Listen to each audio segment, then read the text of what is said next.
కృష్ణానదికి వరదలు వచ్చిన వెంటనే బుడమేరు పొంగిన వెంటనే ఇది మన ధవళేశ్వరం కానీ లేదంటే ఇక్కడ మనకి ఏలేరు కానీ ఇవి కూడా నీటి మట్టాలు పెరుగుతూ ఉన్నాయి. సో వెంటనే శుద్ధగడ్డ కాలం నుంచి నీళ్ళు వచ్చేస్తాయి, ముంపు ప్రాంతాలకు వచ్చేస్తాయి. వీటి మీద ఎప్పటికప్పుడు కలెక్టర్ షణ్మోహన్ గారితో కూడా మాట్లాడడం జరిగింది. ఇది 2వ తారీఖు 3వ తారీఖు నుంచి మాట్లాడుతూనే ఉన్నాం, డేంజర్ లెవెల్స్ లేవని. ఒకసారి అంతకుముందు కూడా జరిగితే ఫస్ట్ లెవెల్ వార్నింగ్ ఇచ్చాం, మళ్ళీ తగ్గిపోయిందని చెప్పారు. ఇది కూడా ఏంటంటే కంటిన్యూస్గా మనకి విపరీత వర్షపాతం, క్లైమేట్ చేంజ్, ఇవన్నీ ఈ పరిస్థితుల వల్ల రాష్ట్రం ఎప్పుడు అన్ప్రెసిడెంటెడ్, ఎప్పుడు చూడనంత వర్షపాతం ఇవన్నీ జరుగుతూ ఉన్నాయి. ఈ నేపథ్యంలో ఇది ప్రత్యేకించి ఇప్పుడు లోపలికి వెళ్ళి చూస్తుంది వైఎస్ఆర్ కాలనీ, జగనన్న కాలనీ పేరు ఏదని అనుకోండి. ఇది బేసిక్ ఇది ఒక 32 ఎకరాలు 33 ఎకరాల స్థలం. ఇది దాదాపు ఒక 2000 పైచిలకు లబ్ధిదారులు. దీంట్లో ఉన్నదేమో ఇప్పుడు ప్రస్తుతం 10% మంది జనాభా ఉన్నారు. 10% మట్టుకే. లోపలికి వెళ్ళి చూస్తే అసలు బేసిక్గా లోపల మనకి ఈ డ్రైనేజ్ కానీ రోడ్లు కానీ ఏమీ లేవు. కనీసం వాళ్ళు అడిగేది ఏంటంటే కనీసం ఇప్పుడు దీనికి కనీసం బ్రిడ్జ్ చేయమని అడుగుతూ ఉన్నారు. చిన్నపిల్లలు ఇరుక్కుపోయారు అది కానీ. తక్కువ ధరలకు ఉన్నది అధిక ధరలకు ఉన్నది చెప్పంటారు. ఇక్కడ తక్కువ ధరకు ఉన్న దానికంటే అదే ఆ విషయంగా వస్తున్నాం. నా నోట్లో మాటలు మీరే చెప్తారు. అంటే ఇది ఇప్పుడు నేను మన బుడమేరు గురించి చెప్తాను. ఇది అంచెలంచెలుగా ప్రతి ఒక్కళ్ళు దీన్ని ఇంక్రిమెంట్గా పెంచుకుంటూ వెళ్ళిపోయారు.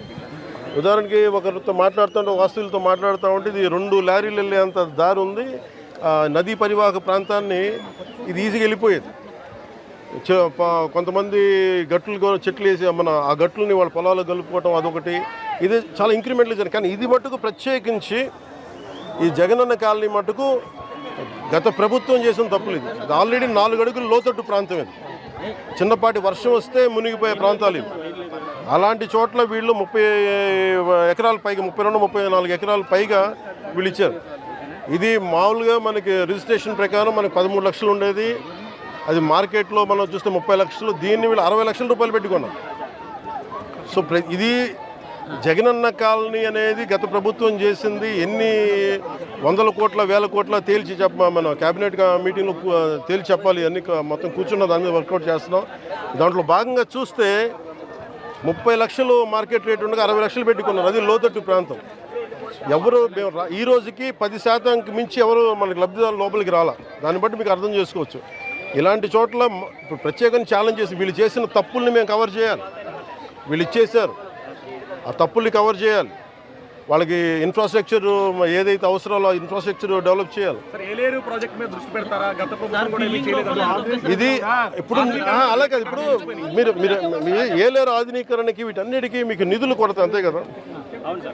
బేసిక్ నిధులు కొరత. మరి ఇక్కడ ఒక్క చోట మీరు ఇక్కడే చూస్తే దాదాపు 13 కోట్లు, దాదాపు మీరు చూసే 30%, 13 కోట్లు ఇక్కడ ఒక్క ఈ కాలనీకే వేస్ట్ చేశారు. ఇలాంటి ఒకరు చెప్పండి.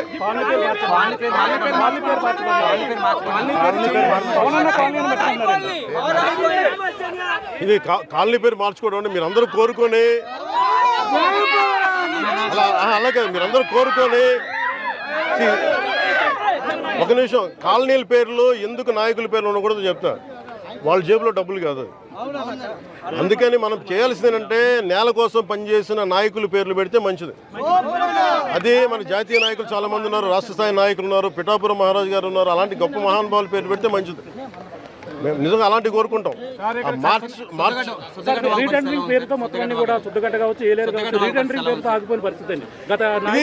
ఇప్పుడు మీకు డబ్బు పరిమితమైన డబ్బే ఉంటుంది. ఉత్తరాంధ్ర కూడా వెళ్ళినప్పుడు ఈ ఇళ్ల కాలనీ పట్టాల పేర్ల మీద ఎంత దోపిడీ జరిగిందో మీ అందరికీ తెలుసు.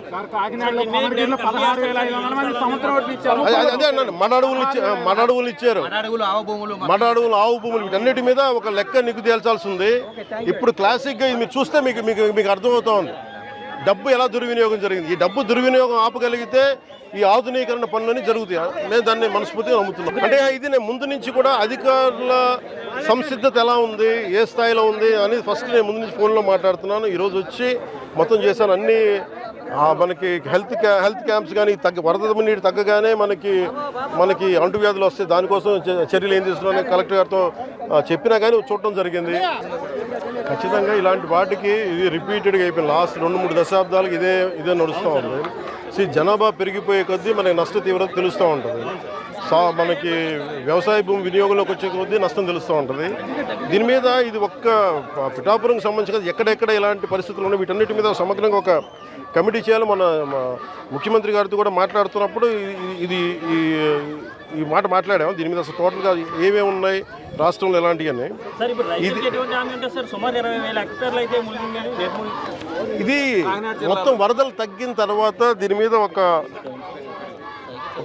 వెళ్ళి క్షేత్రస్థాయిలో పర్యటనలు జరిపి దాని మీద ఒక సమగ్రమైన నివేదికమని చెప్పి అధికారులని ఆల్రెడీ ఇన్స్ట్రక్ట్ చేశారు. ఇది ముఖ్యమంత్రి గారు ఇది వరద తగ్గుముఖం పట్టగానే దీన్ని ముందుకు తీసుకెళ్తాం. అంటే ఎంత ఇప్పుడు నష్టం కూర్చొని ఎంత అంచనా వేయలేము. అంటే మీరు చెప్తున్న ఒక లెక్క ఉంది, లేదా ఇంకొన్ని చోట్లేమో పత్తి కొంత పోయింది, మనకి వరి పోయింది, మన పత్తి దాదాపు 90 హెక్టార్లు పోయింది. మనకి దాదాపు 21 మండలాలు మన కాకినాడ జిల్లాలో 21 మండలాలు అనుకుంటా, దాదాపు 152 గ్రామాల్లో నష్టం జరిగింది. దాదాపు 8,206 మంది రైతులు నష్టపోయారు. సో వీటన్నిటిని చేస్తున్నా ముందు అంటే మీకు యాక్షన్ కావాలా? యాక్షన్ ఫిల్మ్ అంటే ఇది మనం హైడ్రా అలాంటి తీసుకోవడానికి మేమేం నమ్ముతామంటే చాలా మనం సమాజంలో ఉన్న ఎవరైతే ఎన్క్రోచ్మెంట్ తెలిసి చేయొచ్చు తెలియక చేయొచ్చు అందరి స్టేక్ భాగస్వాములతోటి మాట్లాడి కష్ట నష్టాలు ఏమున్నాయి ఇవన్నీ తెలియజేసిన తర్వాత వాళ్ళకి నోటీస్ ఇచ్చి వాళ్ళకి పునరావాసం చాలా వరకు చేసిన తర్వాత ముందుకెళ్ళాలనేది నా వ్యక్తిగత అభిప్రాయం. దీన్ని నేను సీఎం గారి దృష్టి కూడా తీసుకున్నాను. అలాగే అంటే మీకు ఈరోజు అంటే మీరు అన్నారు కదా మీరు ఏమేమి హ్యాండ్ చేస్తున్నాను, అలాగే అవసరమైన మెయిన్ వాళ్ళు అడుగుతున్నారు కనీసం గుంతలు పూడ్చమని అడుగుతాం. దానికి సంబంధించిన శాండ్ బ్యాగ్స్ రెడీగా అందుబాటులో ఉన్నాయి. అలాగే మనకి చెట్లు పడిపోయిన వెంటనే ఎలాంటి ఏదైనా జరిగిన రంపాలు కానీ రోడ్లపైన విరిగిపోయిన పడిన చెట్లు తీసివేయడానికి దానికి సంసిద్ధంగా ఉన్నాం. అలాగే జేసీబీ లాంటి వాహనాలని సంసిద్ధంగా ఉంచాం. ముఖ్యంగా అవసరానికి మన ఫైర్ యాక్సిడెంట్స్ ఏమైనా ఉంటే దానికి సంబంధించిన సంబంధించి ఫైర్ యాక్సిడెంట్ వెహికల్స్, అలాగే 42 మంది గజయితగాళ్ళని రెడీగా చేసాం ఇన్ కేస్ ఏదైనా ఎమర్జెన్సీస్ ఉంటాయి. అలాగే primary health care, community health care వీటికి సంబంధించిన సంసిద్ధంగా చేసాం. అలాగే గవర్నమెంట్ జనరల్ హాస్పిటల్లో కూడా డాక్టర్స్ని 24/7 అందుబాటులో ఉంచమని వారికి ఇన్స్ట్రక్షన్స్ ఇవ్వడం జరిగింది. అలాగే ముఖ్యంగా గర్భిణీ స్త్రీలు కానీ బాలింతలు కానీ ఎవరున్నా కానీ వాళ్ళని సురక్షిత ప్రాంతాలు తరలించే బాధ్యత కలెక్టర్ గారు దాన్ని పర్యవేక్షిస్తూ ఉన్నారు. అమెరికా లాంటి దేశాల్లో కూడా మీకు కూర్చోబెట్టి మియామి లాంటి చోట, ఫ్లోరిడా లాంటి చోట తుఫాన్లు వస్తే మొత్తం ఒక లక్షలాది మంది, వేలాది మంది నిరాశలు అయిపోతారు. They're advanced country. అలాంటిది మనకి నేను అడిగేది మేము ప్రభుత్వం తరపు నుంచి లేదంటే అధికారుల తరపు నుంచి సంసిద్ధంగా ఉన్నాం. అలాగే మేము కోరుకుంటుంది కూడా ప్రతి ఒక్కరు కూడా దీన్ని బాధ్యత తీసుకోవాలని, అలాగే వైసీపీ నాయకులకు కూడా విమర్శల కంటే కూడా మీరు వచ్చి ఆ రంగంలో దూకాలని నేను కోరుకుంటున్నాను. ఫైనల్ గా ఏలేరు జలాశయం అనేది ఇక్కడ చాలా ముఖ్యమైనది వరదాయిని మెట్టకి, అదే దుఃఖదాయనిగా మారుతుంది. దీని ఆధునీకరణకి నా కోరిక అదే. నేను ఎమ్మెల్యే ఉన్న లోపు దాన్ని తీర్చేయాలని నేను మనస్ఫూర్తిగా కోరుకుంటున్నాను.